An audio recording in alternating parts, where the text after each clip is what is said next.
Olá, gente, bom dia, bem-vindos a mais uma aula de elementos de cálculo, a aula de número 21.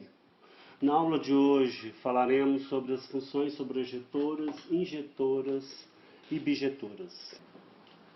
Então começamos com a definição de função sobrejetora. Uma função f de a em b, ela é chamada de sobrejetora se para todo y dado em B, existe um x em A, tal que f de x é igual a y. Em outras palavras, o que você está dizendo? Que o conjunto imagem da sua função f deve coincidir com o seu contradomínio. Então, o conceito ele é muito simples. Veja, você tem uma função f de a em b. Ser sobrejetora, em outras palavras, significa não sobrar elemento no contradomínio. Qualquer elemento que eu der aqui no contradomínio, vai sempre ter um elemento aqui no domínio que vai nele. Então, se eu chamar de y1, vai existir um x1 que vai nele pela f. Tá? Se eu der um outro elemento aqui do conjunto B, vai existir um cara aqui, que eu vou chamar de x2, cuja imagem vai em y2. Então, com isso, todos os elementos do contradomínio serão imagens de alguém do domínio. Em outras palavras, você está dizendo que a função leva todo o conjunto A, aqui dentro do conjunto B. Isso significa dizer que o conjunto imagem de F é B. Vamos ver exemplos? Bom, a gente sabe que o gráfico dessa função, ela é o quê? É uma parábola, tá? Esta função, ela é sobrejetiva? Será que se eu der qualquer elemento aqui no contradomínio, vai ter alguém no domínio que vai nele? Ora, se você fizer o gráfico desta função, você já vê que não. O contradomínio ele está onde? Está sobre o eixo dos y. Então, se eu pegar um elemento qualquer do contradomínio, por exemplo, o zero, pega o zero aqui, ó. Ele é imagem de alguém? Será que existe x tal que o f de x é zero? A resposta, não. Por quê? Porque dizer que f de x é zero, em outras palavras, significa dizer que x2 mais 1 é zero, ou seja, que x2 é igual a menos 1. E a gente sabe que não existe, né? Porque x2 é sempre positivo e menos 1 é negativo. Então, essa função não é sobrejetiva. E qualquer outro valor de y que eu pegar aqui no eixo dos y, não terá imagem, né? Não será imagem de ninguém. Então isso mostra o quê? Que a sua função ela não é sobrejetora. Tá? Se eu pego um y aqui acima do 1, tudo bem. Você vê que ele vai ter o quê? Ele vai ser imagem de dois elementos do domínio. Eu vou chamar de x1 e x2. Tá? Então tudo bem. Você vê que acima do 1, qualquer elemento y que eu pegar aqui acima do 1, você vê que ele será imagem sempre vai ser imagem de dois elementos do domínio. Mas os caras que eu pegar aqui, ó, abaixo do de 1, não vão ser imagem de ninguém. Então a função não é sobrejetiva, né? Porque essa propriedade, para ser sobrejetiva, ela tem que valer para todo o y do contradomínio. Veja, o conjunto B na definição é o contradomínio. Agora, se eu restringir o contradomínio desta função, tá? Pegar a mesma função, pela mesma lei, com o mesmo domínio, só vou mudar agora o meu contradomínio, vou chamar de B, só que o meu contradomínio agora vai ser o conjunto é um intervalo fechado em 1, aberto em mais infinito. Neste caso, ela é sobrejetiva? Bom, agora sim, né? Com essa restrição, essa f é sobrejetiva. Só voltando no exemplo anterior, a gente não concluiu, né? A conclusão aqui no exemplo 1 é que f não é sobrejetora. Gente, a gente também usa o termo sobrejetiva, tá? São sinônimos, sobrejetora ou sobrejetiva. É bom vocês irem acostumando. Aqui, nesse exemplo, agora f é sobrejetiva. Vou pintar de verde o domínio e vou pintar de azul o contradomínio. O contradomínio agora é esse conjunto aqui, ó. Ele começa no 1 e vai embora para o mais infinito. E o gráfico é o mesmo. Então essa função agora ela ficou sobrejetora. Por quê? Pois qualquer elemento y que eu der em B, se ele está em B, isso significa o quê?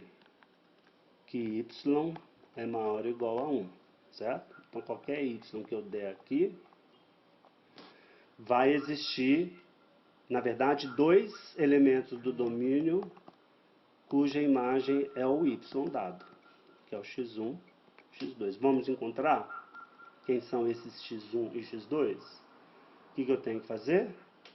Eu tenho que resolver a equação f de x igual a y para x. É assim que a gente faz para descobrir quem é o x1 e quem é o x2. É resolver a equação f de x igual a y para x.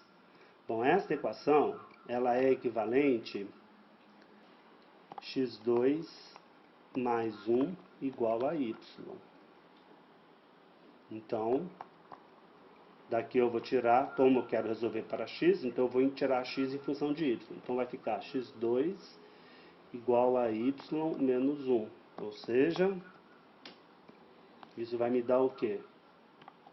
Que x é igual a mais ou menos a raiz de y menos 1. Note que a raiz de y menos 1 está definida, porque eu estou no domínio y maior ou igual a 1. E como y é maior ou igual a 1, então y menos 1 é maior ou igual a 0. Então pronto, quem vai ser o x1, quem vai ser o x2? Como eu sei que a raiz de y menos 1 é necessariamente positivo, então o x1 necessariamente vai ser com sinal de menos e o x2 vai ser com o sinal de mais. Então com isso você mostrou que ela de fato é sobrejetora. Ok? Bom, agora vamos para as funções injetoras. Então veja, uma função f de a em b, ela é chamada injetora ou injetiva, se por definição, toda vez que eu pegar x1 e x2 no domínio A com x1 diferente de x2, tivermos f de x1 diferente de f de x2. Em outras palavras, pontos distintos no domínio vão em imagens distintas do contradomínio. Tá? Então, em termos do diagrama de Venn, uma função f de a em b, se eu pego dois pontos distintos no domínio, as imagens de x1 vão dar pontos distintos no contradomínio. Tá? Se eu tivesse uma situação assim, ó, dois pontos distintos no domínio com uma mesma imagem, então essa função não seria injetora. Olha, nós já temos aqui na nossa telinha um exemplo de uma função que não é injetora, tá? Qual é? Esse último exemplo que a gente viu aqui, ó. Olha lá. Essa função aqui, ela não é injetora. Você está vendo aqui dois pontos distintos do domínio indo numa mesma imagem. Você vê que x1 e x2 são distintos e a imagem deles é a mesma, que é o y. Uma outra maneira de você dizer se uma função é injetora, se imagens iguais implicam pontos iguais no domínio. Então essa é uma outra maneira de você verificar se uma função é injetora. Então note, temos duas formas de verificar que f é injetora.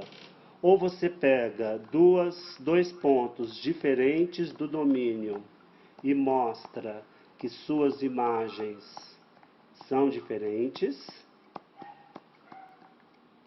Ou então você pega duas imagens iguais e mostrar que os pontos do domínio são iguais. Então, não confunda a maneira de você mostrar que uma função é injetiva, tá? Ou você usa o primeiro formato para provar que uma função é injetiva, né? Ou você usa esse formato da definição, ou você usa esse formato aqui. Dependendo do exemplo, usar o segundo formato vai ser mais fácil para você provar que uma função é injetiva do que o primeiro. Mas, dependendo do exemplo, usar o primeiro vai ser mais fácil que usar o segundo. Agora, atenção, não confunda os dois formatos, tá? Ou seja, tem aluno que confunde e tenta provar que uma função é injetiva pegando dois pontos do domínio e mostrando que o f de x1 é igual ao f de x2. Tá? Isso aqui não prova que f é injetiva. Então cuidado, não confunda as coisas. Tá? Se você pega dois pontos iguais no domínio, se f é uma função, é claro que f de x1 vai ser igual a f de x2. Tá? Essa propriedade ela é usada para você provar que f de fato é uma função. Porque tem relações que isso não acontece. Tem relações em que você pega x1 igual a x2, mas o f de x1 é diferente do f de x2. Então isso não é função. Tá? Então, cuidado, não vai usar propriedade equivocada para provar que f é injetiva. Tá? Vamos ver exemplos. Exemplo 3. F definida de R em R, dada por f de x igual a x mais b, com A diferente de zero. Bom, a gente sabe que essa função, o gráfico dela é uma reta. Né? Se o A for positivo, ela é crescente, se o A for negativo, ela é decrescente. Vamos pegar uma situação particular em que ela é crescente. Então, por que eu sei que essa função ela é injetiva? Porque se eu dou quaisquer dois elementos distintos do domínio, as imagens serão distintas. Tá? Você vê que o x1 vai em y1 e o x2 vai em y2 diferente. Para você verificar isso algebricamente, veja, x1 diferente de x2, se x1 é diferente de x2, então se eu multiplico ambos os lados por A, então o AX1 continua diferente do AX2. Eu garanto isso, pois o A não é zero, né, gente? Porque se o A fosse igual a zero, então eu não poderia concluir AX1 diferente de AX2, né? Porque se o A fosse zero, eles seriam iguais, porque ambos dariam zero. Bom, mas se AX1 é diferente de AX2, então se eu somo ambos os lados por uma mesma quantidade, os resultados continuam diferentes. Certo? Ora, mas o que é o AX1 mais B? Isso é o f de x1. Então, o que eu mostrei? Que o f de x1 é diferente do f de x2. Então, eu começo supondo, veja, na minha pequena demonstração, eu comecei supondo x1 diferente de x2, fui aplicando aqui coisas conhecidas e cheguei à conclusão que o f de x1 é diferente do f de x2. Alternativamente, você poderia ter feito assim, ó, dado uma prova alternativa, você supor f de x1 igual a f de x2, e aí você concluir que o x1 é igual a x2. Então, nós estamos dando a segunda versão para a definição de uma função injetora. Tá? Então, se o f de x1 é igual a f de x2, o que eu concluo aqui? O que é o f de x1? É ax1 mais b. Então, isso é igual ao f de x2, que é o ax2 mais b. E dessa igualdade, veja, se eu somo menos b dos dois lados, o que sobra? Ax1 igual a ax2. E se eu agora multiplico ambos os lados por 1 sobre a, eu posso fazer isso porque o a é diferente de zero. Então, o que eu vou concluir? Que x1 é igual a x2. Então, você começou supondo f de x1 igual a f de x2, foi usando coisas conhecidas, implica, e concluiu que x1 é igual a x2. Existem outras funções que são injetoras, tá? Aí vai vir aí uma série de exercícios para vocês provarem. As parábolas, por exemplo, ao exemplo como o do caso do exemplo 2, todas as parábolas são exemplos de funções que não são injetoras, né? Porque as parábolas sempre estão levando dois elementos distintos numa mesma imagem. E agora vamos definir funções bijetoras. Então, uma função f de a em b, ela é bijetora ou bijetiva se ela for, ao mesmo tempo, injetora e sobrejetora. Então, uma função que for ambas injetiva e sobrejetiva é chamada de bijetiva. Vamos voltar ao exemplo 3. Você vê que essa função ela é bijetora, tá? E é fácil de você constatar isso. A gente já viu que ela é injetora.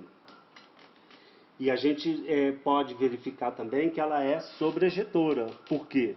Porque qualquer elemento que eu der aqui no contradomínio vai ter um elemento do domínio que vai nele. Por exemplo, se eu dou um y1 aqui, quem vai ser o elemento do domínio que vai nele? Vai ser o x1. Então, você vê que quaisquer y que eu der, qualquer reta horizontal que eu der, vai cortar o gráfico em um ponto, em pelo menos um ponto. Então, isso está indicando para mim o quê? Que a função ela é sobrejetora. Porque é a partir da interseção dessas retas horizontais com o gráfico é que você consegue estabelecer o ponto do domínio que vai na imagem dada. Tá? Inclusive, esse vai ser um critério geométrico que a gente vai ver daqui a pouco para reconhecer se uma função ela é sobrejetora. Tá? E vamos ver também outros critérios geométricos para reconhecer se uma função ela é injetora. Então, no caso da função da reta, o que nós temos que mostrar? Dado y pertencente a R qualquer, mostremos que existe um único x do domínio tal que f de x igual a y. Essa é uma outra maneira de você mostrar que uma função ela é bijetora. Tá? Dado qualquer y pertencente ao contradomínio, mostra que existe um único elemento no domínio cuja imagem é y. Nessa formulação, onde que está dizendo que ela é sobrejetora? Está dizendo aqui, ó, nessa sentença, dado y qualquer e f de x igual a y. Com isso você está mostrando que ela é sobre a ejetora, porque quando você dá um y do contradomínio qualquer e mostrou que existe um cara que vai nele, você mostrou que ela é sobre a ejetora.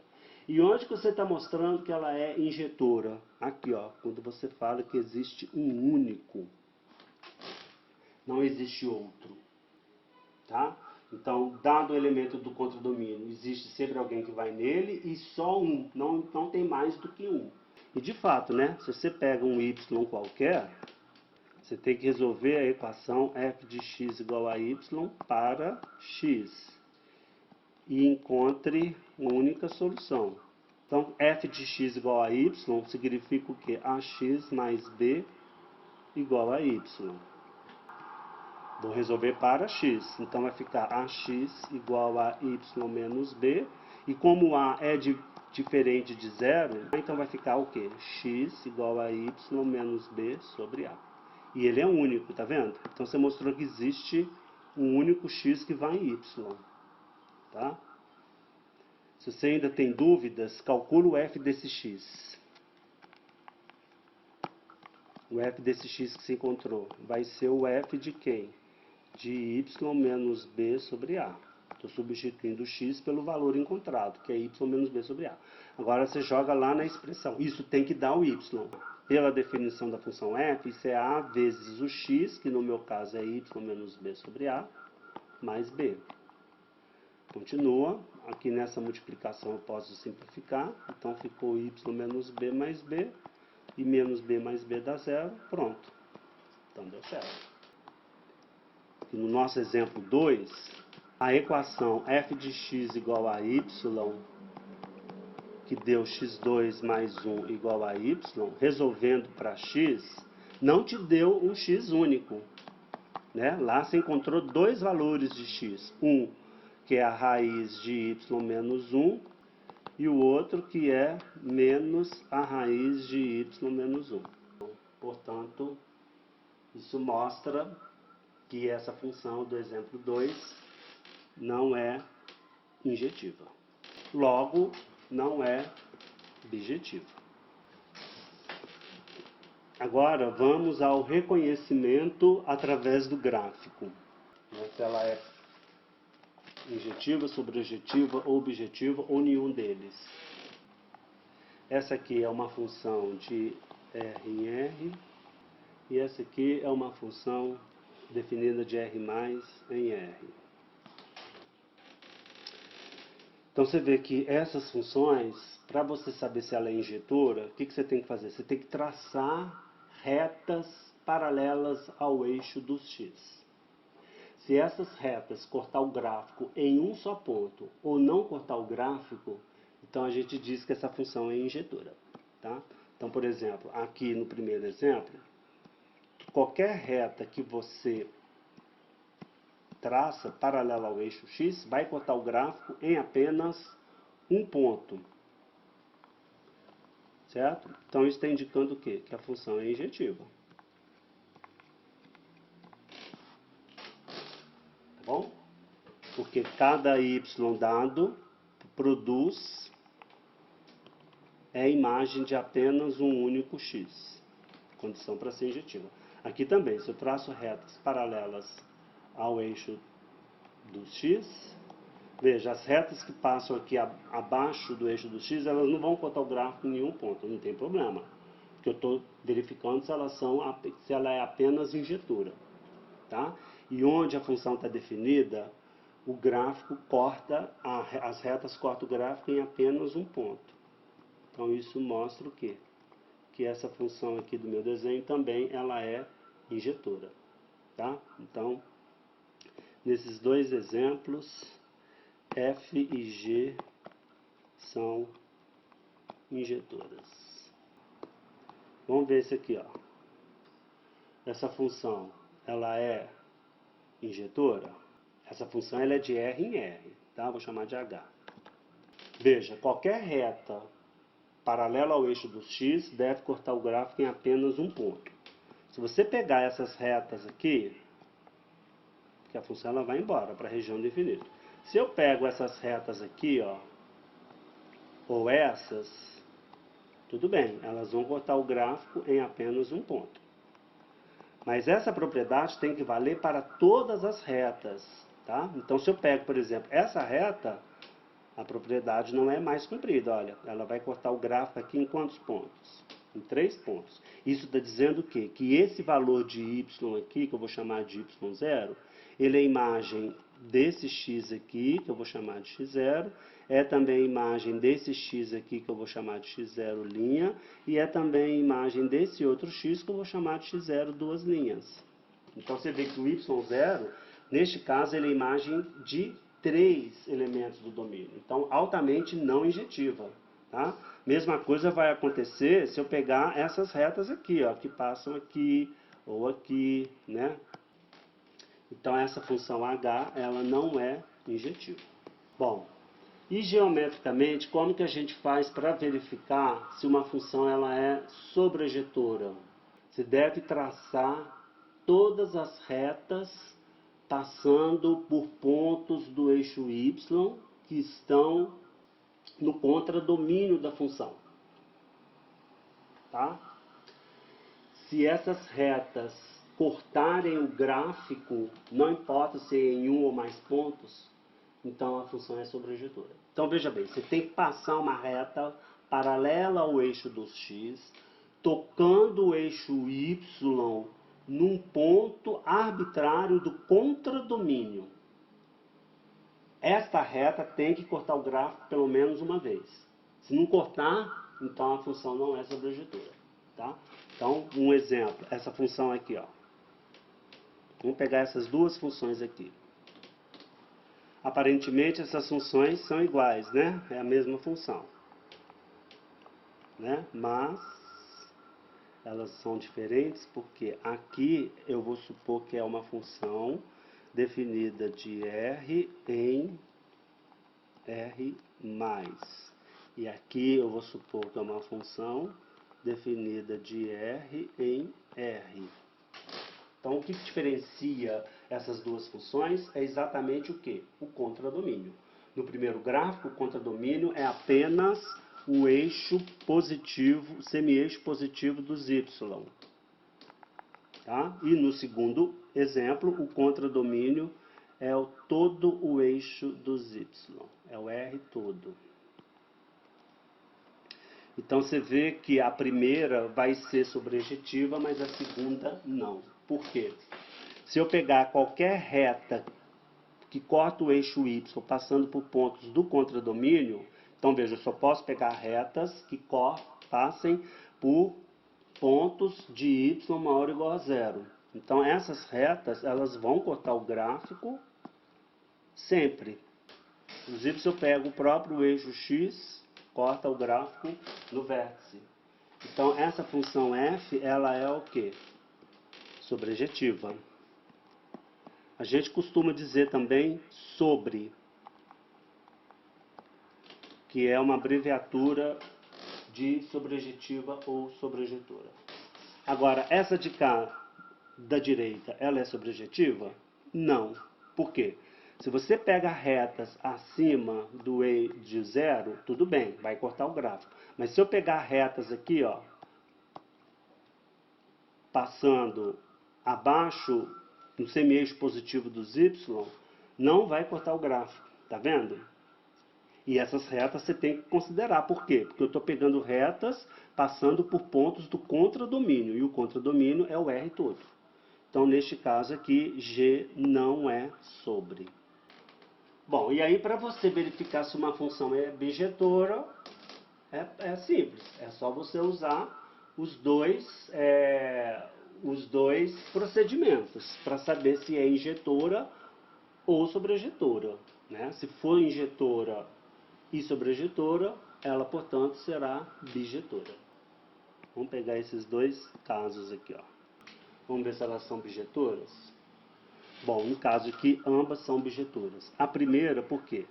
Qualquer reta horizontal que você pegar passando por pontos do contradomínio, vai cortar o gráfico em um só ponto. Então, a sua função injetora. E você vê que eu estou passando a reta em todos os pontos do contradomínio e está encontrando o gráfico, sempre está encontrando o gráfico em um ponto. Então isso mostra o quê? Que a sua função ela é bijetora. Ela é injetora, ela é sobrejetora, portanto ela é bijetora. Vamos ver o segundo exemplo. Vou pegar as retas, né? Retas passando por pontos do contradomínio, que é o R+. Então eu não posso pegar retas que estão passando nos pontos Y negativos, porque o contradomínio é apenas o R+. Se eu fizer isso, olha lá, você vê que as retas vão sempre cortar o gráfico em pelo menos um ponto. Na verdade, vai cortar em exatamente um ponto. Isso mostra o quê? Que essa função aqui também é bijetora.